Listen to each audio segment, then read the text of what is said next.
Hello and welcome you all from Willow's Workshop. First of all, I'd just like to thank everybody for subscribing, even taking the time out to have a look at my video. Your responses are overwhelming. I do appreciate it, and I appreciate your comments. That's brilliant. I didn't think people would take that much interest, to be honest with you. Just daft little old me in my little playroom. But anyway, I'm very grateful. Also very grateful to Keith Fenner, who put me out there basically. He's made you all aware, or shown you all aware, that I actually exist. Thank you very much for that, Keith. True gent, mate, thank you. Right, okay, I've got a couple of things that I want to show you and ask you. Maybe, Tom, maybe you can tell me. I have a rawhide hammer and I've tried putting these in miserably, as you can see. How I did do it was I soaked them in hot water and I put a Jubilee clip on and I came and I tightened it up and tightened it up and tightened it up and tightened it up while it was still wet and pliable, soft and pliable. Then I took that off and quickly tried to get that into there so then it would expand in there, but it didn't work. So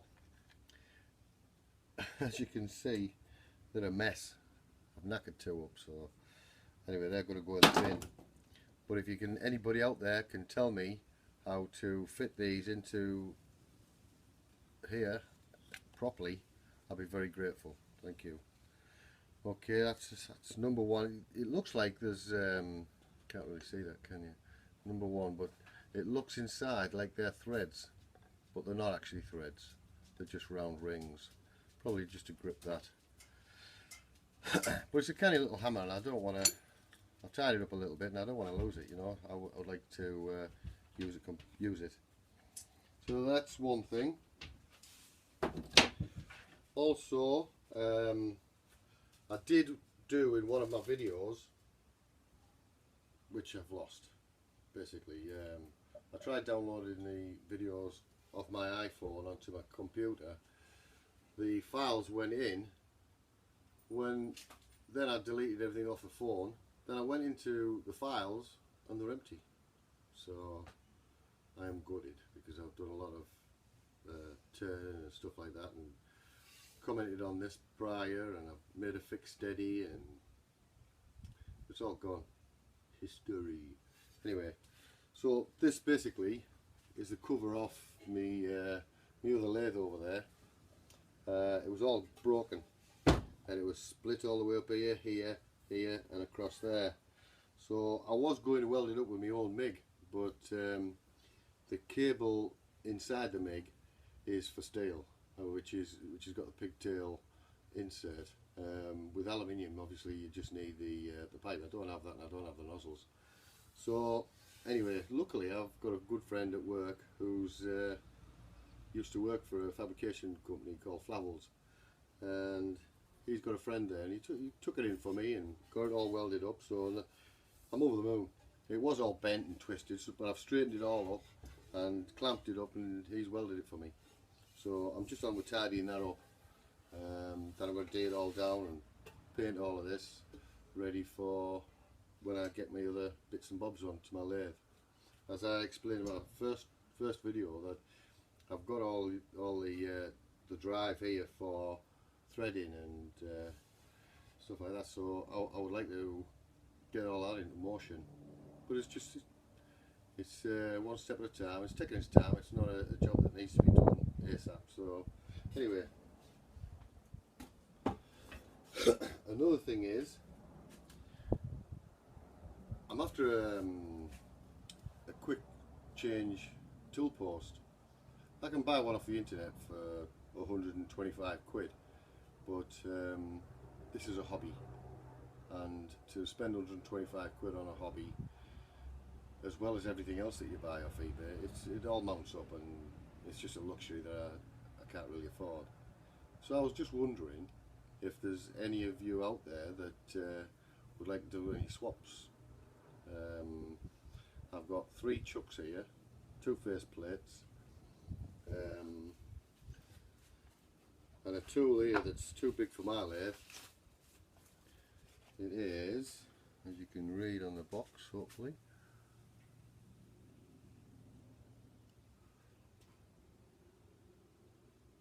but it's like I say, it's massive. It comes with 2 Allen keys. I appreciate that's the wrong bit in there, but it came with a load of these bits, so I just put that in for daft crack. So it's got CF 4/5, and that is 25mm by 20mm. The shank itself is 12mm. The overall length is 160mm. So if anybody can make use of that, and also, you know, I'll throw anything else in, or even a bit of cash to go. I'm not saying I'll get a tool post for that. I'm just saying what's available. This is a great big 1" and 11/16 HS boring bar in good condition. I would imagine that's a 4-MOS taper. Right, I'm going to have to pick you up here. Excuse the wobble. Now then, I've got these chucks here. See if I can lift you up like this. Now, I've got a 3-jaw chuck here, which is, as you can see there, it's a Bernard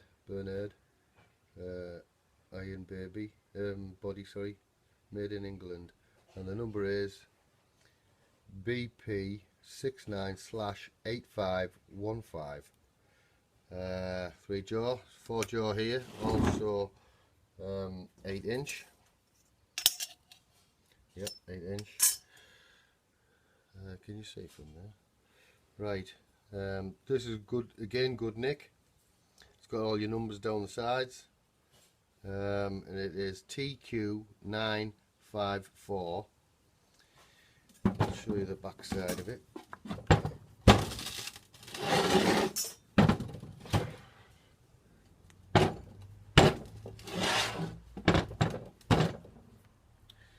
Right, on the back of here it's got 2190, and on the back of there it's got no writing, but the threads on that, on the inside of that, on the chuck, sorry, on the face plate, this, they're all the same thread, and it is 6 1 3/8, 1 3/8, 1 1/2. Now that's obviously on a taper, so I don't know anything about these. Another big 4-jaw chuck. This is a 10" chuck, and it has got, where's my ruler? Yes, it's a 10" chuck, and on here, model number 41L0.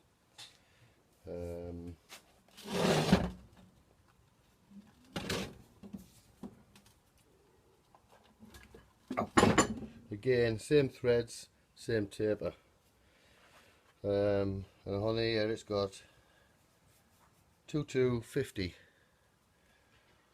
So, but I must say, this one has got 2 of these broken. They've got cracks in 2 of them, so I think they're easy enough to change. I'm not too sure.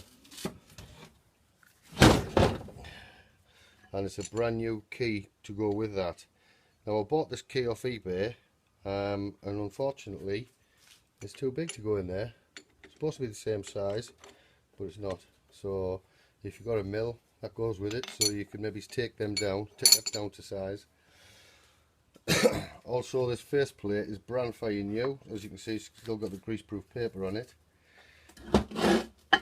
This also is 10", and it has the 3 pins with the recesses in here, and that is a 10 inch, isn't it, just to make sure?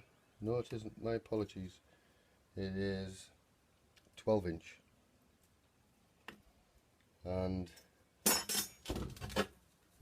then we have a smaller faceplate, all the same thread, and this one is 9 inch. So if anybody can do a bit of a swap, or if you fancy buying them, maybe you might get some money to buy a tool post off eBay myself, don't know. Right, I also think I might show you what I've been treating myself to.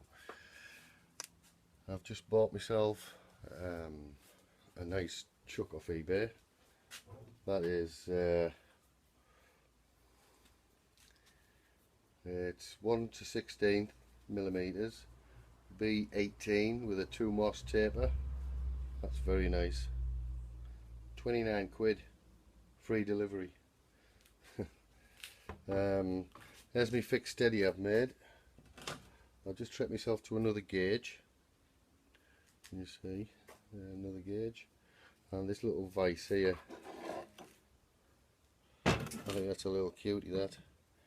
It's got a bit of slogger in it. I'm going to change that later date and fix that. That was 8 quid. Quite pleased with that. Nice little buy. But yes, my fixed steady. I made this. I messed up once or twice, but got there in the end. Works. I lost the video on how to do that, but one day I'll go through it with you and see how it goes on. Now the reason I'm wanting the reason I'm wanting a quick release tool post is basically every time I change a tool I've got to do this, you know. I'll put that in there because you never know if that's been knocked. So I'll put that on center, transfer it to there, and I know I can just put it in the tailstock, but you don't know if the tailstock's right or not. So anyway, that's how I do it, and it's just shim after shim after shim. So they're a nightmare. It takes ages, and I'll see you guys with your quick tool posts. So I want one. Right, but anyway, I'll just put this back on here.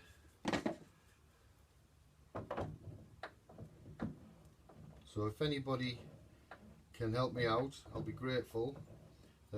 Just letting you know that I'm still alive, and I'm interested in watching your channels as well. So I've got another addition. You see this saw in the background.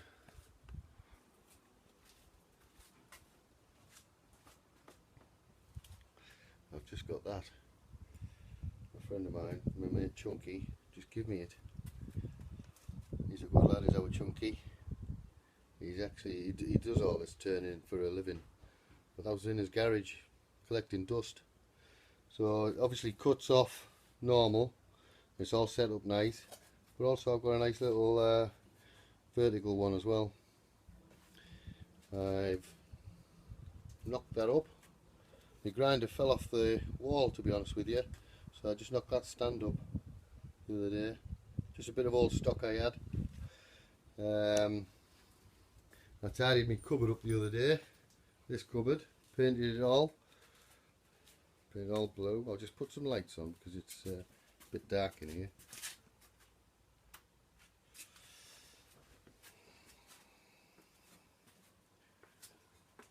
Anyway, in here it's full of goodies.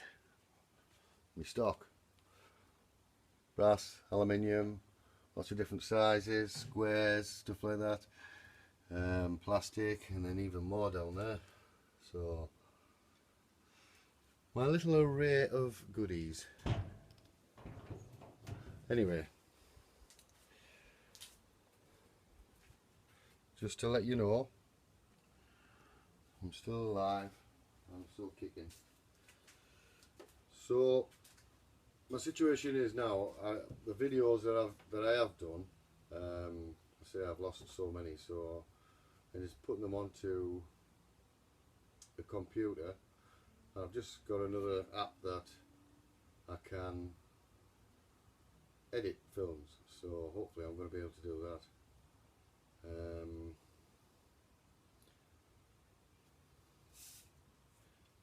Slacking my... Oh, right, yes, there's the thing I wanted to ask you. On my lathe, I'll show you this. On my lathe, there is slack.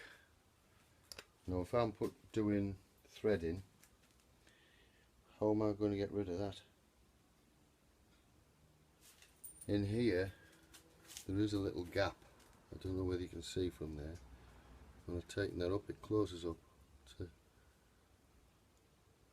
And the same with this one. I can't have that if I'm doing threads, can I? So if anybody's got any ideas on how I can fix that, I'd be very grateful. I was actually just thinking of turning a little washer or a bit of something to go in there to take that gap up. If that'll work, fine. If it doesn't, and it's taking all my measurements out, I need to know. But so if you can help me on that one, I'll be very grateful. Thank you. So I'm going to say goodbye, and all of you keep putting your videos on because they're brilliant. I actually sit for hours. I don't watch a telly anymore. I just watch YouTube because it is a good little community, isn't it? And I like it anyway. And again, thank you very much, Keith Fenner, for doing what you've done for me. I do sincerely appreciate that. To all of you who subscribed, thank you. Best regards to all of us. See you for now.